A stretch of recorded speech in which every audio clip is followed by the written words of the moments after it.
welcome to another video with exercises for injuries and lifelong wellness. My name is Kaya, I'm a yoga instructor, and today I'm going to take you through 5 yoga poses for angry hip flexors. So angry hip flexors, tight hip flexors, right? Aggravated. I think pretty much all of us are aware of what that's like, right? From all the sitting we do, whether it's sitting at a desk at work or driving. We tend to store a lot of tension in the hips. Even things like emotional tension get stored in our body when we're stressed, and the hips are one of those key areas. So making sure that we stretch out our hips every day and to kind of counterbalance our lifestyles is a super important thing. So these are just 5 easy ones you can do at home. Feel free to go through them more than once.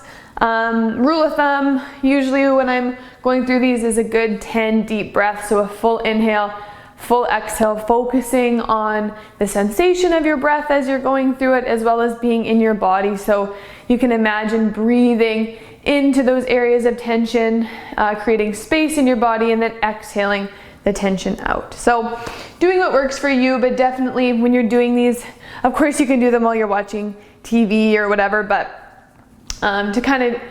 to be more of a yogic experience, right? We want to be as mindful and as present as possible with our bodies and our breath. So with that being said, we'll get started with our 5 poses. So first one is a Cobblers Pose, and I'm going to show you guys how to use some props and stuff to make these gentler or to modify them so that hopefully that they're accessible for all of you. So Cobblers Pose, I'm going to just have my blocks ready.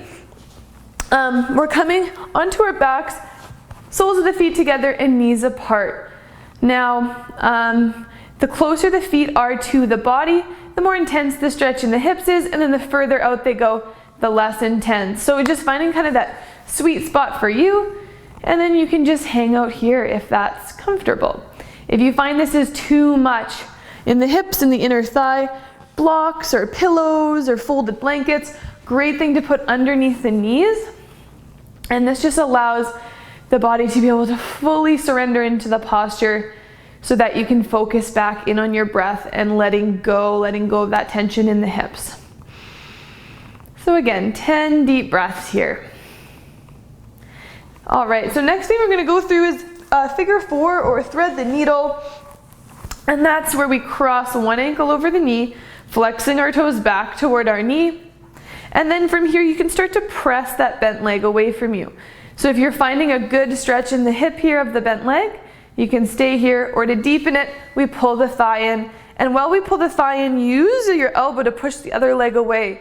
So we're trying to keep the hips even here. Again, 10 deep breaths, just doing your best to sit with whatever comes up here. So when it comes to hips, sometimes a lot of frustration or anxiety or negative feelings can come up, and we'll just do our very best to sit with those without judgment. And then we would switch on to the other side. So this is a really easy one that you can do in a chair as well, from seated, just kind of crossing one ankle up on top of your knee from a seat. Good. All right, so the next one's a modified figure 4. So we're going to start in that same position with the ankle crossed over the knee, and we're going to start to bring the other leg towards us, this time grabbing on around the knee. So we're not on the knee joint, but we're grabbing around the knee, and you're just pulling that knee in towards the chest. So maybe it feels good to pull it out to one shoulder, maybe it feels good to start to cross it over. Just finding that spot. We'll all have kind of that one spot you can feel you need to stay in the hip. And we'll take 10 deep breaths there. As always, you can use like a strap. You could wrap that around the back of the leg and use that to pull your leg in if you can't reach for the knee. So you don't need a strap. You can use a towel or a blanket, something you can just pull towards you. So do whatever you need to do to get, all we're looking for is that sensation of the stretch in the hip. It doesn't matter what it looks like by any means. And then on the other side, another 10 deep breaths. So the hip flexors are one of those tough ones, because whether you sit a lot or you're active, you'll probably have tight hip flexors. They kind of tend to get tight whether we're inactive or active. So everyone needs to stretch out their hip flexors and hips in general. Okay, so that's the modified figure 4. Next thing we're going to go into is happy baby. So this is a nice one. This can be super relaxing. So full happy baby pose is grabbing, you could do the inside, but usually the outside of the feet, and then pulling the knees in towards the chest. Now, might not be accessible for you to grab onto the bottoms of the feet. So option, you can grab the bottom of the thighs, or you can take a strap, blanket, whatever you got, wrap it around the feet, and then pull down from there.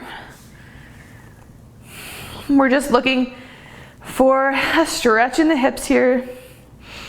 You might feel stretch in the hamstrings, the back of the thigh as well.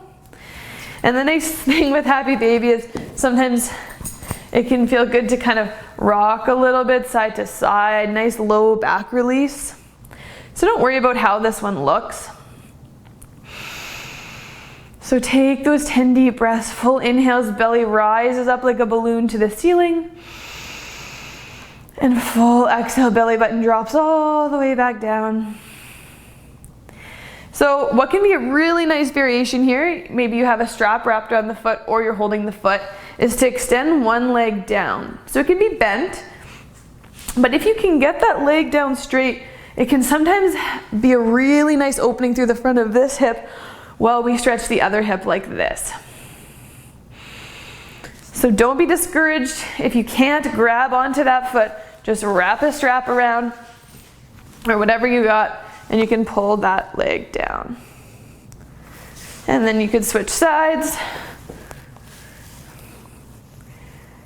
And it'll be different day to day, so don't be upset if one day, you're able to reach the foot, the next day you're not. It doesn't mean that you're doing anything wrong. It might just mean you were sitting more that day, or something in your body is different. Nervous system's maybe a little bit more active that day. It's harder to calm down. There's lots of reasons why our bodies feel different day to day. So don't get discouraged.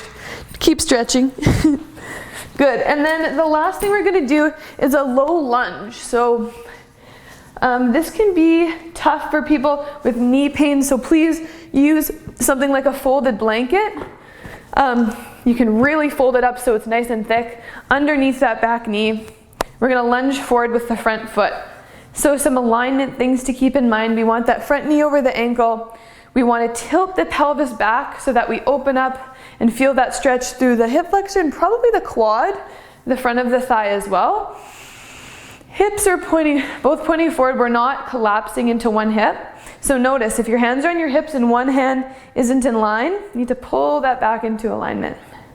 So our shoulders stacked over our hips, pull that core in. And then we'll take 10 deep breaths here. Good, and then when you're ready to release, switching however is comfortable for you. Other leg forward. Good, pulling that pelvis back, open up through the front of the hip.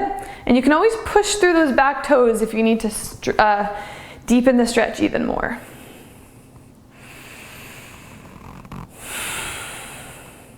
So don't rush your breath.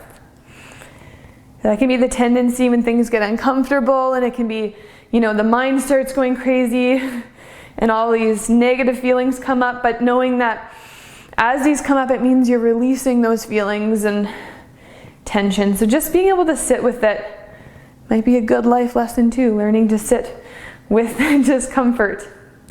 And then when you're done those 10 breaths or whatever you've decided on, coming back out.